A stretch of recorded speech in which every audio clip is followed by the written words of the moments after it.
the slowdown of China has impacted all of us. ASEAN will have to do its own development of science, of technology, of innovation. Definitely, Japanese business is putting far more emphasis on ASEAN. We in ASEAN should be preparing to go to the next stage.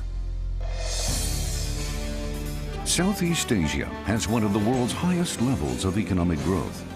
Its vibrant economy signals the coming of the Asian century.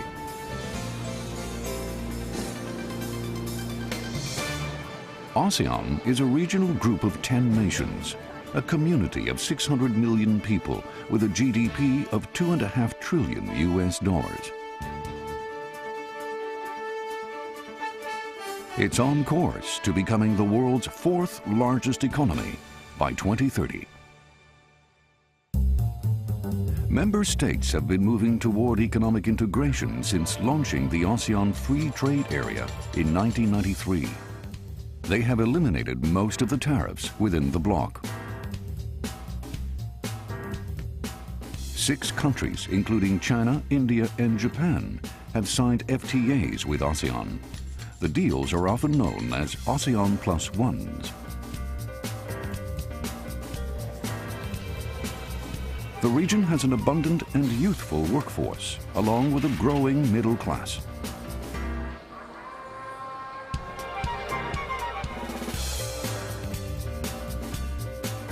Investors are eyeing ASEAN as the potential growth engine for the global economy.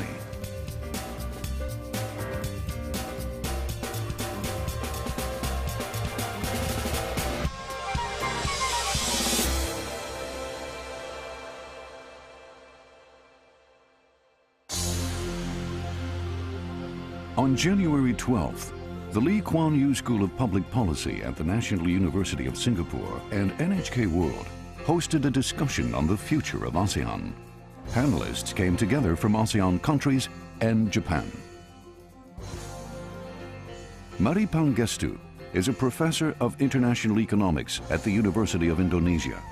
She held posts in Indonesia's cabinet for 10 years as Minister of Trade and Minister of Tourism and Creative Economy. Surin Pitsuan is a professor emeritus at Thammasat University in Thailand. He served as Thailand's foreign minister and as Secretary General of ASEAN from 2008 to 2012. Ong Ken Yong is the Executive Deputy Chairman of the S. Rajaratnam School of International Studies at Nanyang Technological University and an Ambassador at Large for Singapore. He served as Secretary General of ASEAN. Takashi Shiraishi is an expert in international relations and politics in Asia. He is president of the National Graduate Institute for Policy Studies in Tokyo. Our moderator is Kishore Mahbubani, the Dean of the Lee Kuan Yew School of Public Policy. He worked for over 30 years in Singapore's diplomatic service.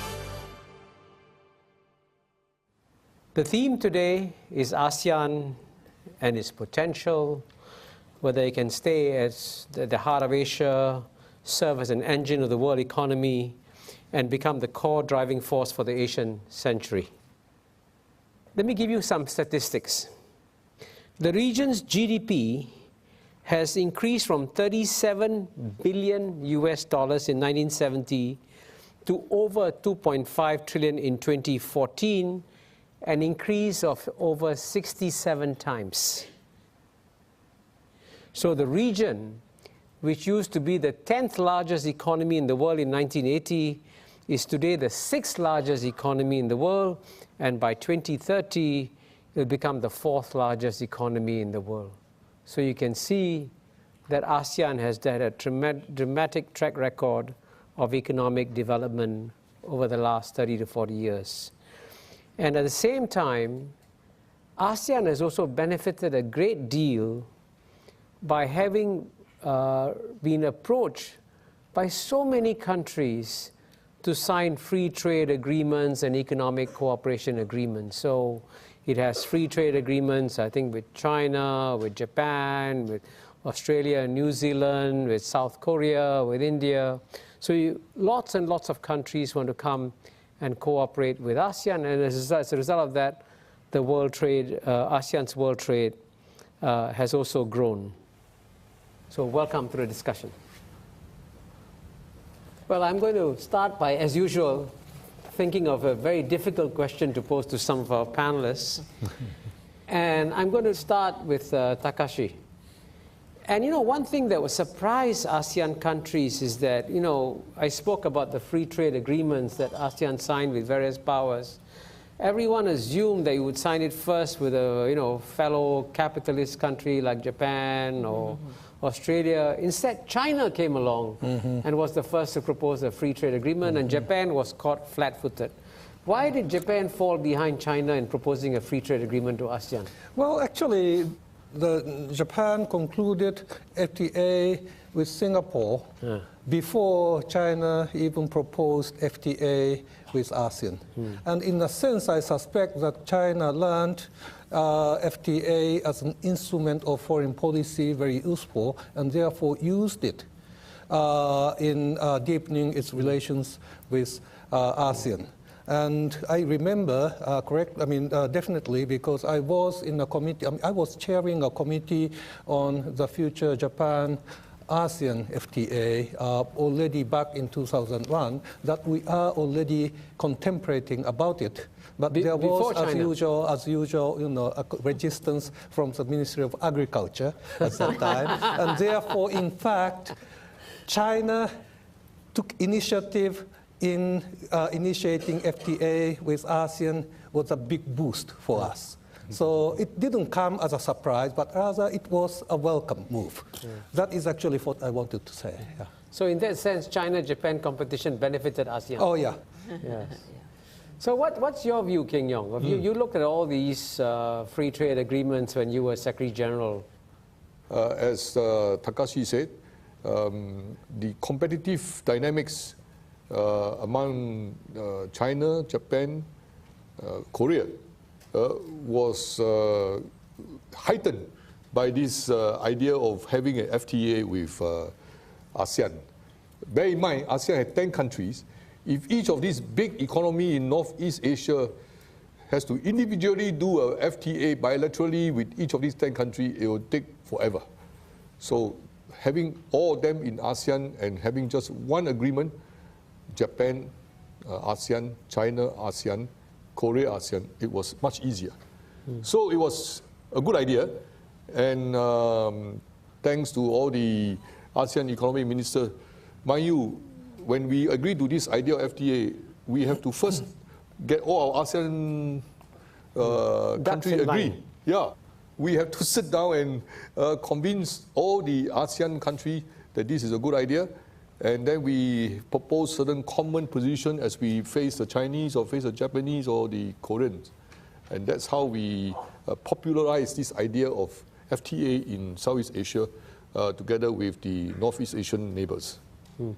Surin, you mentioned earlier in a different context that the European Union has been knocking on the doors of ASEAN, wants to join the East Asian Summit, wants to do more, but yet the European Union is, should be the ideal partner for a free trade agreement with ASEAN, but they are going to be among the last. Why? The opening of China has not only given ASEAN the opportunity, it has given ASEAN the very idea of a community. I remember Prime Minister Goh Chok Tong talking in New York saying that we now, this is in early 2000, we now feel that the oxygen of foreign direct investment has been diverted to Northeast Asia, to Northwest Asia, to India and to China. Therefore, the ASEAN countries will have to come together and create this community. To match. So it's not only benefiting ASEAN countries, but it also has given rise to ASEAN's idea of being more integrated, more cohesive as a community. Now, the Europeans, so many rules, standards and regulations, and sometimes political issues have come into the equation. China has no problems of that sort. Besides, it's a big market and it can take a lot of our products, agricultural and otherwise. Therefore, it's very, very attractive for us to engage with China. Yeah. When we got into the crisis in 1997, China was one of the countries who came forward to help us. Along with Japan, of course. The initiative was Japan, but China came along, and certainly not the Western countries. So it gave us... Why not? You heard of that saying that some of these companies will have to fail, but they have to face the logic of the market. Yeah. The idea of too big to fail was not there yet. Until some of the American companies faced the problem. So that was, they were hand off. And I think President Clinton at that time, meeting with us over in APEC in Vancouver, if you remember, he said, we felt sorry that we have not come forward. But by that time, Japan had come forward. And I think it's the first time that China, a communist country, has lent assistance to the countries of Southeast Asia. So China is an open opportunity. It's a wide open field for us to pick and choose and harvest the products, the opportunities that are there, convenient for us, and also at the same level. We could export our products to China, and China would welcome these products because China wants almost everything that we produce. Some of them are produced by Japanese companies, but made in our part of the world. So it was convenient. And now it's the largest trading partner, and it's going to be a big investor in ASEAN too. Yeah. China's rise is pushing ASEAN to accelerate its economic integration so that it can maintain a competitive edge.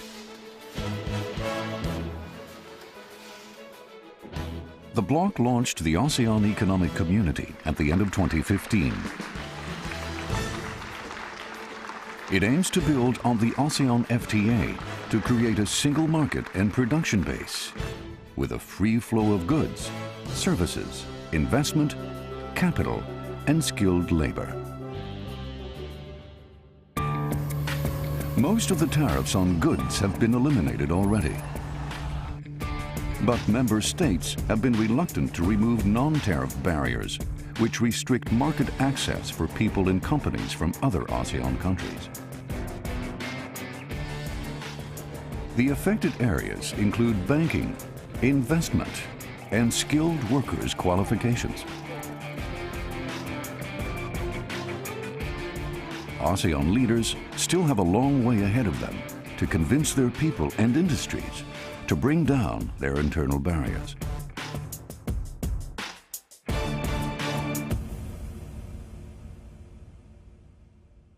Murray, you are a global authority on trade issues. But for the discussion today, please forget the fact that you are a minister and now you're a professor. Give us a very objective academic assessment of the quality of these free trade agreements between ASEAN and China, ASEAN and Japan, ASEAN and India, South Korea. Which are the really good ones and which are really not much to talk about? Just, you're an academic now, not a minister. I think all of them would get an A for goods, yeah? For the goods agreement, for the free trade in goods. But I would say that on the services agreement, whether you talk about AEC or any of the other plus ones, it's probably earns a C. Because what has happened is that all the ASEAN countries have not come, I guess, made full commitment on opening up the services sector when it comes to free trade agreement. It's what they call, whatever they gave in the WTO back in the Uruguay round, they just gave a little bit more. That's about summarize so it in kind of low base, low ambition, compared to what they actually have as a unilateral opening up and liberalization. Okay, and interestingly enough, just again, I know you haven't asked me about TPP, but if you look at Vietnam's and Malaysia's commitment in services in TPP, it's much more open than what they give in ASEAN. If you look at their unilateral opening up and liberalization, it's actually much more open than what they've given in the free trade agreements. And that's resulting in an ASEAN market, which is happening in spite or despite the low level of integration, if that makes sense. Yeah. You know, I would say that you have to look at ASEAN or the ASEAN plus ones as a process. You know, we always, at least I've done ASEAN for so long, both as an academic and as a minister. It's a bit like a training ground. You know, you are practicing to opening up and learning about what the rules of trade are all about. We give less on the services to our fellow ASEAN countries, and yet 70% of the direct foreign investment coming into ASEAN, 130, 140 billion US dollars a year, 70% of that comes into the service sector. Wow. We are being looked at as middle class, growing, high purchasing power, wanting a quality of life and good services. But we open to each other less than the goods. This is one of the major issues that will come up in the next 10 to 20 years in ASEAN. Because at the end of the day, services or trade in services involve the deployment of professionals and talented people. That's right. And it is necessary for ASEAN to look at this issue as a whole. Because countries like Malaysia, Singapore, Brunei, we need more labor, but we don't have it. Whereas countries like Indonesia, Philippines in particular, has a whole economy geared towards exporting its talented people. So we have to now find a way to balance this out instead of just shutting our respective borders and being sensitive about other ASEAN nationals coming to work. We have to start educating our professional bodies, our respective industries.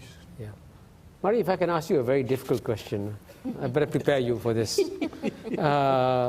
I think, to be fair, among all the 10 ASEAN countries, I mean, even though Cambodia, Laos, Myanmar have some concerns about FTA, by and large they realize in the long run they're better off joining the ASEAN FTA. But I think of all the 10 ASEAN countries, the establishment, and here I'm talking about the businessman, elite, and so on and so forth, the one ASEAN country that is the most ambivalent about AFTA is probably the Indonesian establishment, not the Indonesian government, you know. So how do you persuade maybe someone who has a very nice, profitable conglomerate in Jakarta to agree to opening up the Indonesian market for the AEC? What do you do? How do you persuade them? Well, I think that's probably, I mean, Indonesia has been ambivalent, but but not because of the big companies. Actually, the big companies do have advantage from you know, ASEAN market, from foreign direct investment that comes in. It's actually more the SMEs and and I would say what do you call it? Politicians with a narrow mindset. Because it seems some like that. it seems that nationalism and protectionism, and it's not just Indonesia, by the way. I think it's kind of a global phenomena post 2008 global financial crisis, that we're looking more inward, you know, as our economies are not doing so well.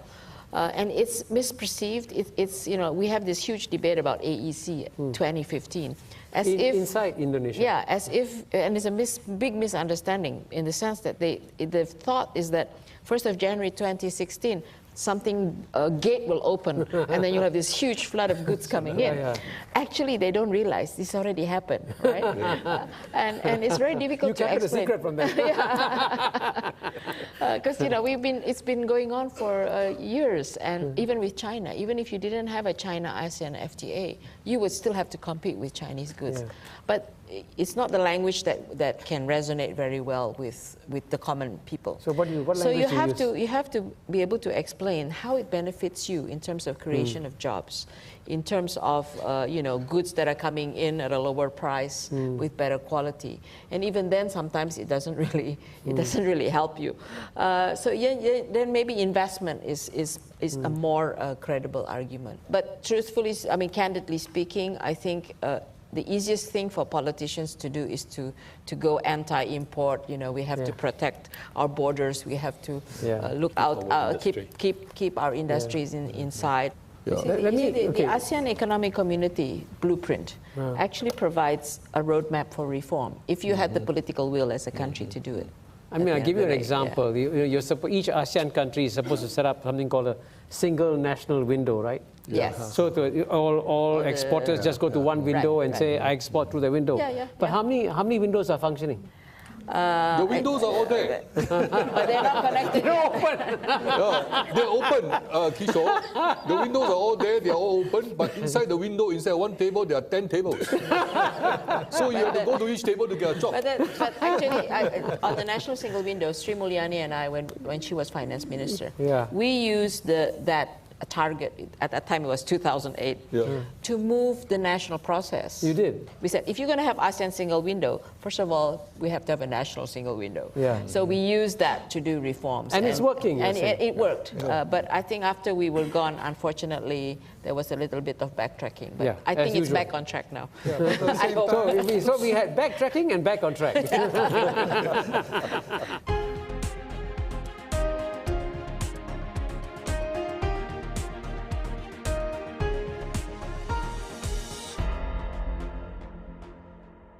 Can we, for a few minutes, talk about, to be fair, what I would call the relatively poorer countries within ASEAN? Let's say Cambodia, Laos, Myanmar. And what is ASEAN actually doing in a real sense to help the poorer countries within ASEAN? What are we really doing? Are we really helping them, or are we leaving them further behind? No, I think there are two things that we do as a group, ASEAN, vis-a-vis the less developed economy. The Singaporean will always like to emphasize capacity building, human resource development. Yeah, Singapore gives a lot of money for that, Yes, because the whole concept Singapore government has is you don't give fishes to the poor, but you teach them how to fish. And so this is one principle that operates within the ASEAN cooperation sphere.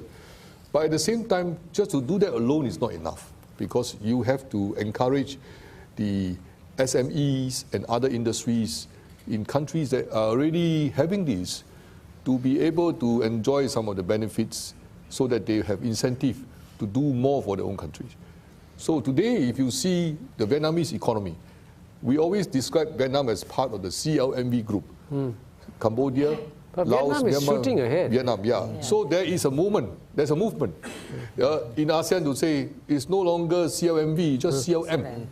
Because in the last 20 years since Vietnam has become ASEAN member, Vietnam's economy has, as Professor Pangestu said, they learn how to deal with open market, how to do with FTA, how to cut deals, how to reduce transactional costs, blah, blah, blah. Just a quick point here. You notice that now that it's down to CLM. CLM are all neighbors of Thailand. Yes. So what is Thailand doing to help CLM? Human resource development, building connectivity. My catchphrase to the CLMV or CLM countries is that you have to learn to speak the language of the market. Some of them are still reluctant to open up. Some still are reluctant to welcome foreign investment. Give me an example. Well, I don't want to mention names, but there are countries who are still quite concerned about opening up too quick, too fast. Afraid of change, afraid of all the problems of openness. So, but I've told them that, look, nobody is going to give you gifts and charities and building these things for you anymore. It will have to come through investment. And investors will have to work on profits. So learn the language of the market. We will give the training, we will give the human resource development, the support, the legal infrastructure you have to do. The opening up you have to decide. That's, I think, the catchphrase that I have told them, and I think they listen. But to be fair... go ahead quickly, then I'll go to Takashi. One of the problems that we have in CLM country is that much of these countries, they depend on revenue from certain things that they have done previously. So when they open up the way we wanted them, they lose revenue. Yeah. So this is something that we have to explain to them. Yeah. So remember, Dr. Pengastu, we used to put out a proposal for Cambodia to open up their tourism sector. In the past, they collect a visa fee from each tourist who come in, $25, and then they have other fees. So they say, now you open up, everybody can just drop in. How am I going to get all this revenue? Then we calculated for them, you had 200,000 people now. If 1 million people come, you will boom. So that's your revenue. Takashi, what is Japan doing to help CLM?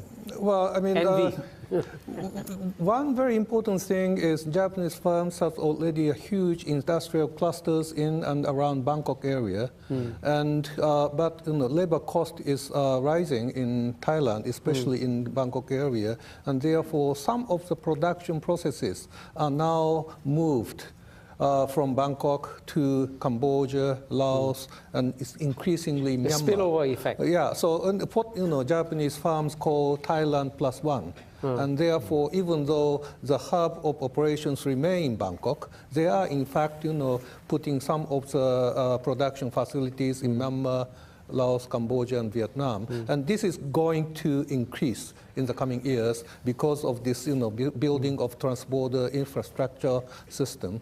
And therefore, especially in the case of Myanmar, if, and this is a big if, politics remain stable, then we will see a huge investment in Myanmar for quite some time. I mentioned about transnational production change being operated in this region, and that is in part to exploit different comparative advantage of each different country offers. And so in that sense, I mean, actually the huge gap among ASEAN countries is not really entirely minus for the ASEAN integration. But at the same time, the danger is this disparity might be locked in if the ASEAN as a whole do not address the issue of fairness as well as narrowing the gap among these countries. And this is a very important political initiative waiting.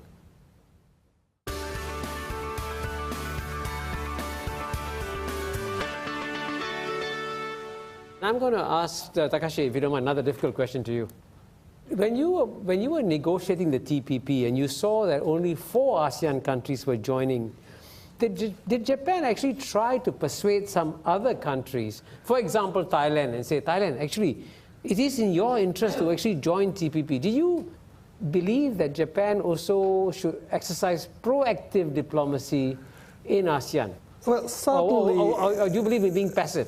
I mean, Japanese are different from Americans, right? I mean, I didn't know that. We don't pontificate. We don't pontificate. I mean, we always work sort of informally, calmly, and talk to these people, and we have been doing that. So in a sense, when Japanese government decided to join the negotiation with TPP, we are already talking informally with our friends in ASEAN countries. And also, we actually, decided to agree on basic agreement, reach basic agreements with other TPP negotiators on the with the consideration that eventually Thailand, definitely the Philippines, most likely Indonesia will follow. I mean, we are very much aware that these countries, especially Indonesia, has a lot of homework to do. But at the same time, it is their interest to join TPP eventually, hopefully in 2 to 3 years. Yeah. So when Indonesia will join in 2 years' time, or we've announced our intention to join, but it will take time. Yeah. And Thailand? I hope it's not going to distract us from our immediate goals, and that is the ASEAN Economic Community and ASEAN.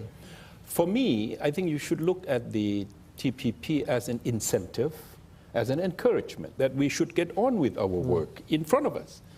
For me, joining or not joining is not really a question. It's the competitiveness.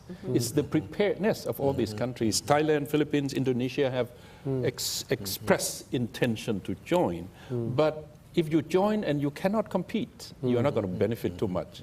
If you are outside, but you are competitive, you will benefit from the TPP too. So I hope we are not going to lose sight of our own immediate responsibility in front of us. No, I agree.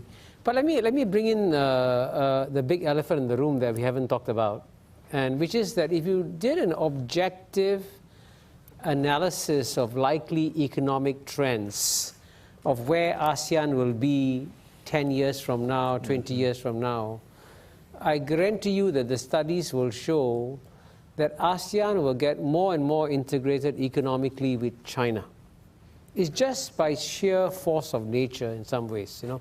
The Chinese market will become very big, there'll be more Chinese imports into Southeast Asia, there'll be more ASEAN exports to China, and over time, ASEAN up to now, generally speaking, has had a very balanced relationship with much of the world, but the China's share of ASEAN's trade and investment is going to grow larger and larger. So how do you think ASEAN should cope with that? I think, no doubt, the Chinese economy will become a very important, critical part of the ASEAN economic community. China will be the major partner of ASEAN in this respect. But we in ASEAN should be preparing to go to the next stage.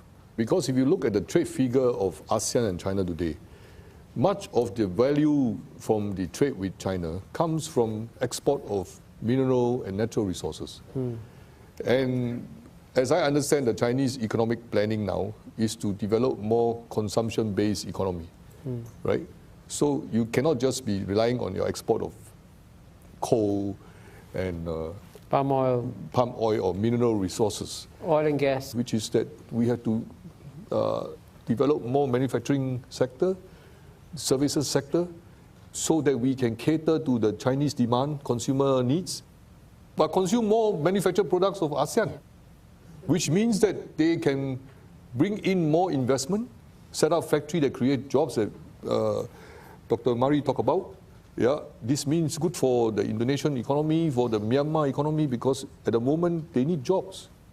And that way we create some job for ourselves, and hopefully from some of the FDI that come in from China, we can also have more high quality facilities that can allow us to do other things with other partners like Europe and North America.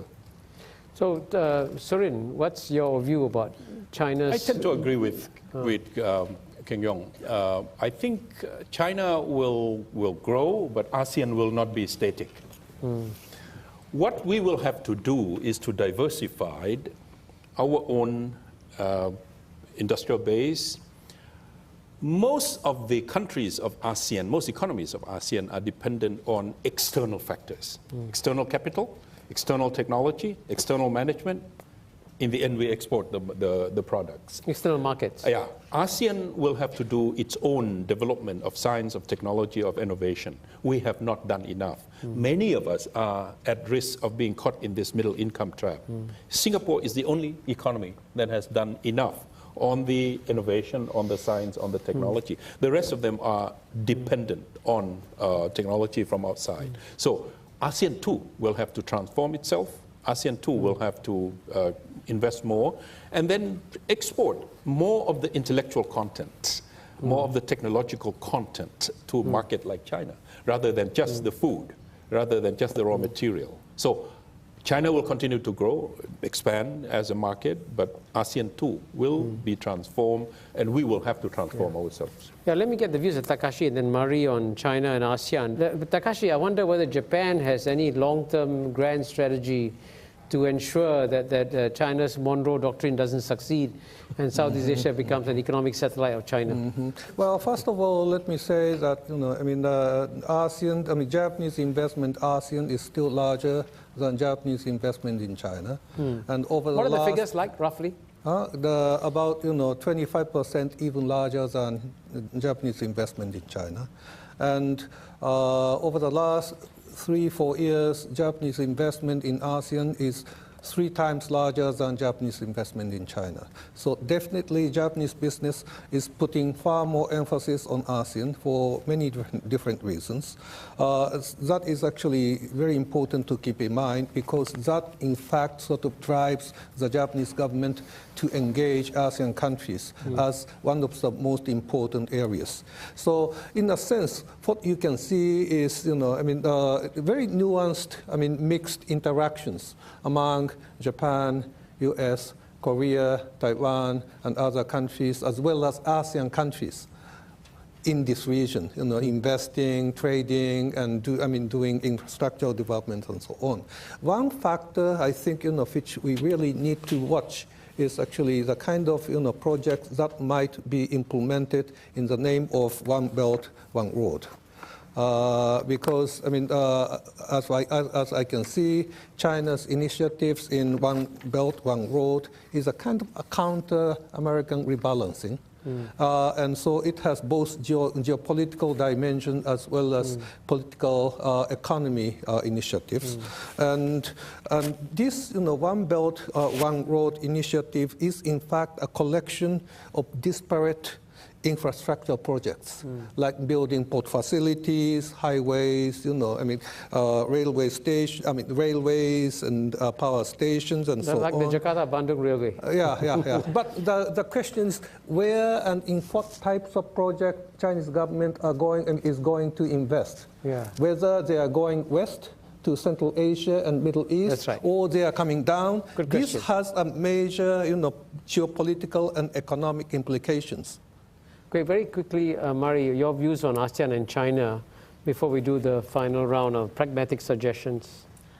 Yeah, I think I always talk about the new normal that's facing ASEAN. New normal. Yeah, people use this in many contexts, but the new normal means a slowing down of China. The slowdown of China has impacted all of us. And I think the other part of the new normal is what they call the more fragmentation of the global value chain because of technology, because of connectivity.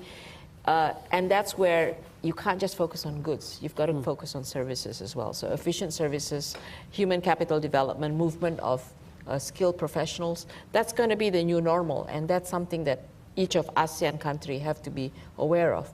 And that's where I think the technology frontier is still in the US. It's still in Europe. So it's not just going to be an ASEAN-China dominated world. You're going to have to be more interacted and intercomponent with others.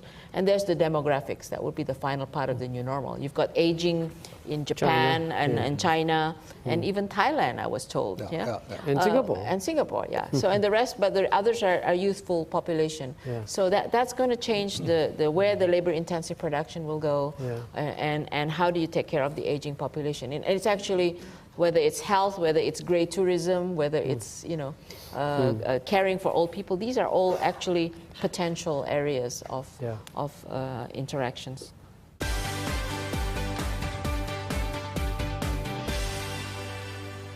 Maybe if each one of you could just tell the audience briefly some pragmatic suggestions you have on what we can do to sort of strengthen ASEAN cooperation, especially in the economic sphere. So maybe Surin, you want to start first?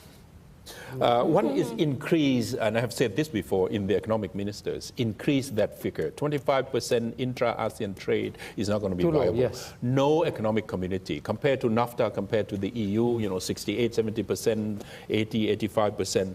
We trade with the world more than we trade with ourselves, but 3 times. So that has to be increased, and we have to have the timeline for that.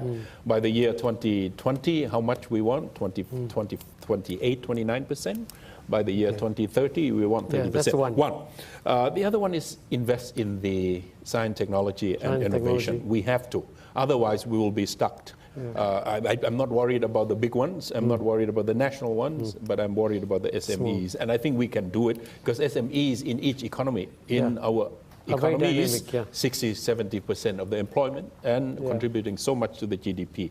Encourage SMEs out. They need help, they need guidance, they need support. And there is a working group on SMEs. I don't know how much effective they are, but we need to push them out. Okay. Keng Yong? I just want to focus on 2 things. One is that ASEAN has tremendous biodiversity. In fact, biodiversity. Yes. We have a lot of plants, a lot of environmental products, and in the seas we have many corals and whatnot, in spite of all the dredging that happened in South China Sea in recent days. The reason why I raise this biodiversity thing is that now with climate change and environmental protection movement, I think the ASEAN economic community have to think of more ways to integrate economic development business with the environment and the biodiversity wealth of ASEAN.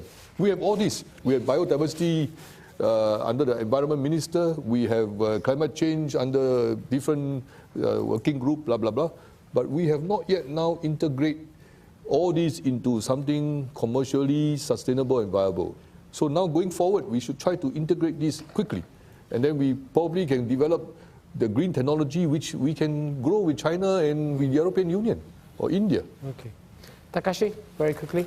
Well, actually, let me just say two things. One is from Japanese business perspective, actually production, I mean, how to operate production chain smoothly. Across borders. Yeah, I mean, trans-border production chain smoothly is the most important.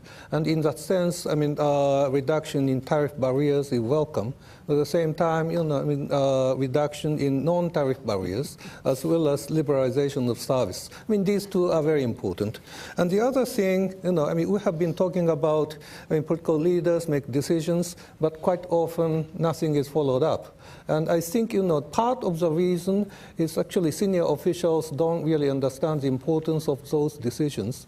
And also they are not fully sort of communicating with their counterparts across countries. And so in that sense, you know, actually the kind of capacity building for training senior officials for the future integration is very important. I would say my main concern is still about ASEAN centrality, given the challenges of TPP pulling us in one direction and China's engagement through AIIB and One Road, One Belt on the other hand. What should ASEAN do to remain relevant, to go faster, to go deeper? 3 concrete suggestions on that. I think ASEAN should take a strong stance vis-a-vis One Belt, One Road and AIIB by coming up with projects which are going to help ASEAN integration and reducing the inequities within ASEAN itself. So infrastructure which is actually ASEAN-based, and making sure that AIIB is going to have the governance standards that we would like it to be and not be benefiting only China. So, you know, in other words, employing workers in our countries, using as much as possible equipment from our country. On the TPP, TPP is a big comprehensive agreement, 21st century, with a very advanced. How does ASEAN fit into that? ASEAN could pick some of the aspects of that, you know, as I think what Surin was saying, whether we join or not is not the issue. But this is kind of the goal or the aspiration that you go towards. So if if ASEAN investment agreement is here and TPP is here, we should be going towards there. In ASEAN as well as nationally. And finally, how do you go to make sure more implementation, not just talk, but implementation. You must be able to monitor the blueprint better and make it more transparent, make it available for peer pressure, whether it's a beauty contest or a sanction. Maybe sanction is too harsh, but at least peer pressure that, you know, how good are you doing compared to other countries should be made very transparent. You know, when we decided to have this session on economics and ASEAN, I was very afraid they'd be very dull and boring and we'd all fall asleep. But I must say, personally, I found it fascinating.